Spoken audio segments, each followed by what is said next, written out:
Behind the Scene with David Bedein, May 1st, 2020. Today is a very interesting and newsworthy day for the Palestinian Arab entity. Why? Because today begins the new position for Philippe Lazzarini, the new head of UNRWA, United Nations Relief and Works Agency.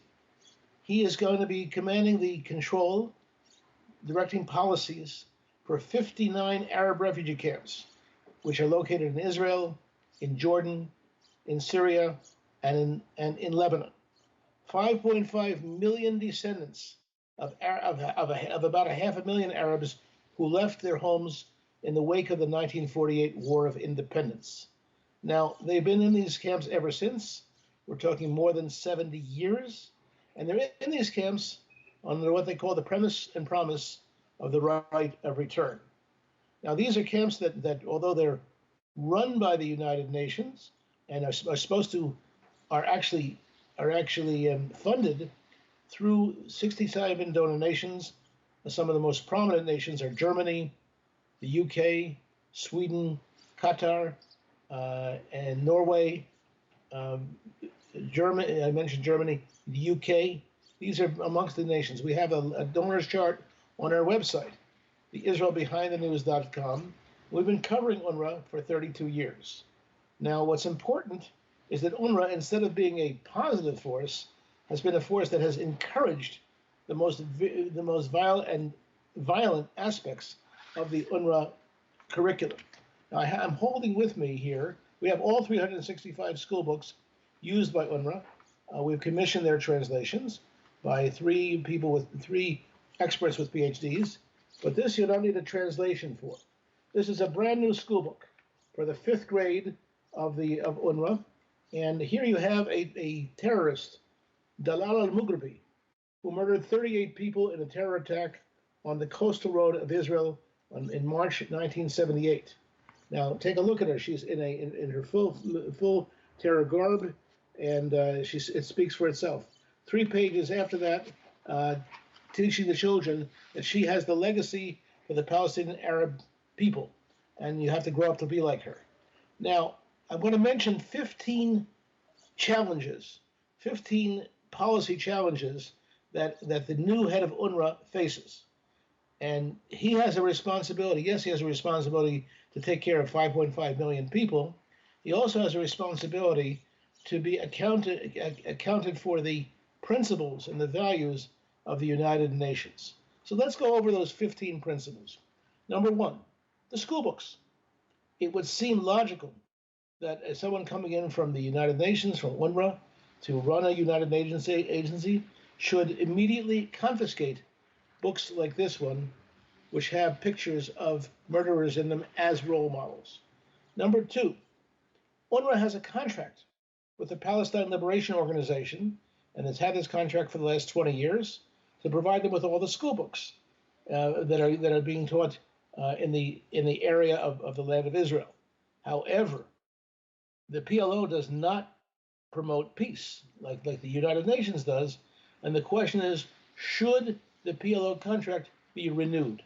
Because every aspect of the curriculum that the PLO presents, again, which is on our website, IsraelBehindTheNews.com, is promoting the state of war.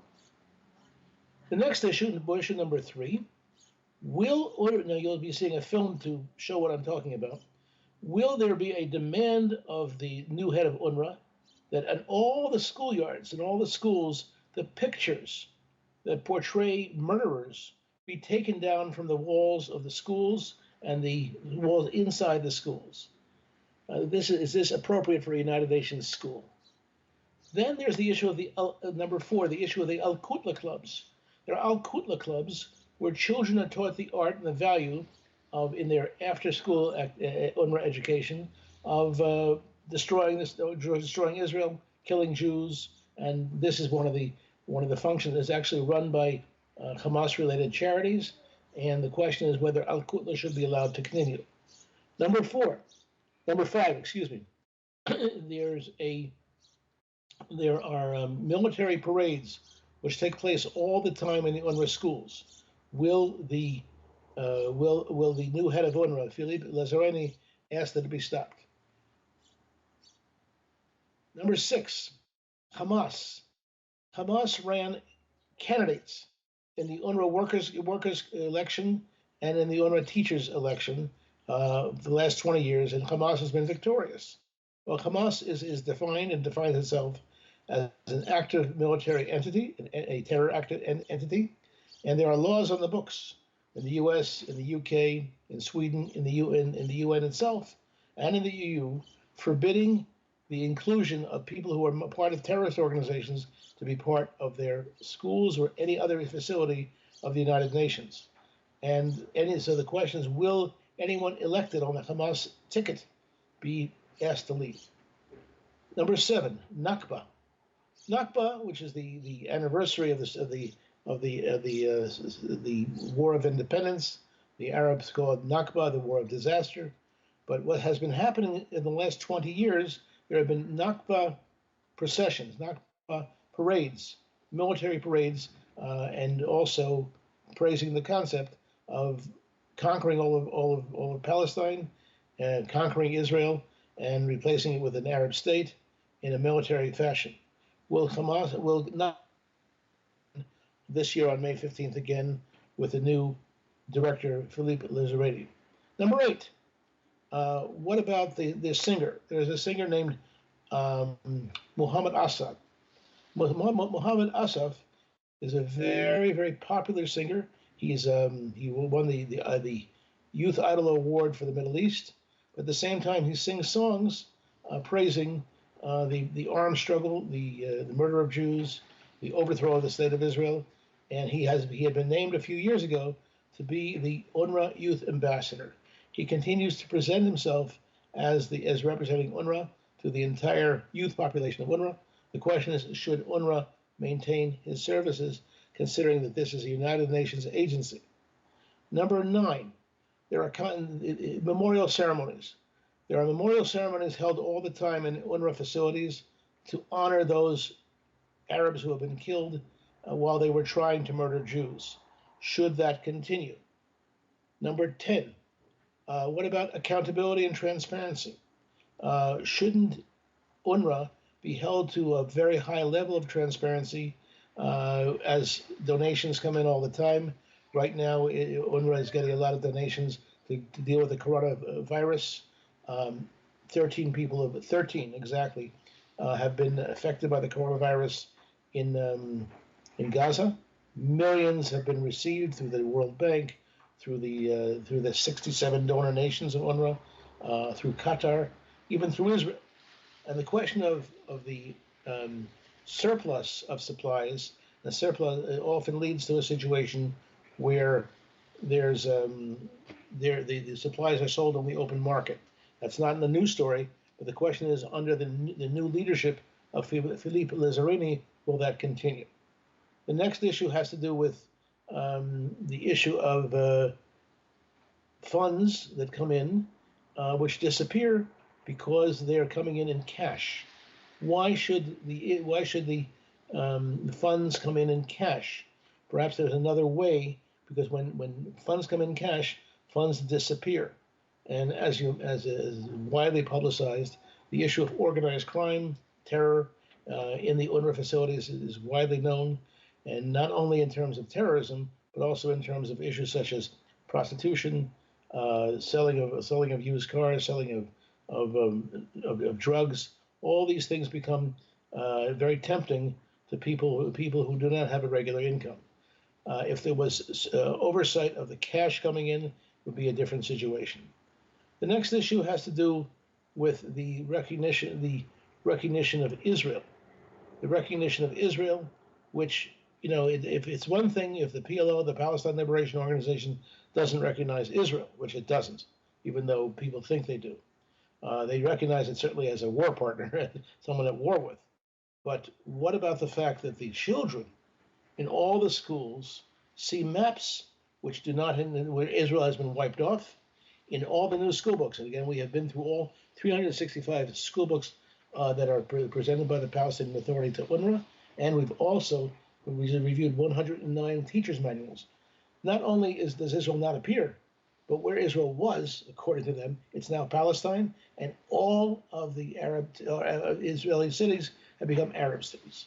So it would seem logical that a new appointee from the United Nations would make sure that a member state such as Israel would be recognized.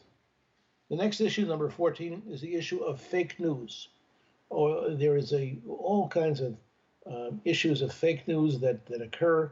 The most recent example was the rumor carried out through official networks of the Palestinian Authority that Israel is actually promoting, distributing, and spreading the coronavirus disease. UNRWA has to make sure that it stops doing that. Many times on UNRWA publications, you see this fake news coming through. And last but not least, there has to be a stoppage of any military training in the schools. What we focused on and filmed over the years is military training happening in the schools. This has to stop right away because there's a new, as I mentioned before, there's a new appointee of the United Nations who's been appointed to clean up and to make sure that United Nations values are adhered to. And the entrance to every UNRWA school, there's a sign, peace starts here. We filmed that sign, it's very clear. That's what's supposed to be. Having children going through military exercises, not only parades, but military exercises either with toy guns or with real guns in UNRWA facilities is totally inappropriate. So these are some of the issues that face Mr. Philippe Lazzarini, and the only people who are going to keep his feet to the fire are the donor nations. You can see the full list of donor nations on our website, IsraelBehindTheNews.com, but especially if you happen to be Swedish, Finnish, Norwegian, Danish, British, German, Dutch, Belgian, French, Italian, Spanish, or Australian, or Canadian, then you have a special role to play to keep the feet of Mr. Lazzarini to the fire and to make sure that he reforms UNRWA in such a way that this will reflect United Nations values. Let me say something personally and autobiographically. When I was 10 years old, my parents took me to the United Nations in New York, and we saw perhaps one of the last appearances of Eleanor Roosevelt appear there and speak about every humanitarian principle that that the United Nations stands for. So when I sit before you today on this TV cast and speak about United Nations values, I think of Eleanor Roosevelt, and my grandmother would say, "You can't make a first impression twice." That was my first impression of the United Nations. That is still my impression of the United Nations of what it could be.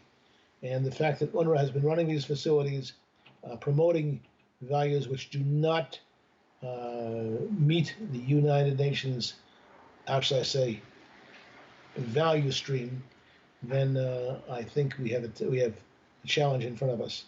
So, Mr. Philippe Lazzarini, welcome to your new position. And my hope is that people watching this program will learn more about UNRWA, the indiscretions of UNRWA, and to make sure that UNRWA does everything possible to give a good humanitarian stroke to its policies, and most important, that UNRWA help the people who live in the refugee camps get on with their lives, leave the refugee camps, and live prosperous lives for the future and not dwell in the violence of the past. This is David Bedein reporting, May 1st, 2020, on a hilltop community overlooking Jerusalem. Thank you.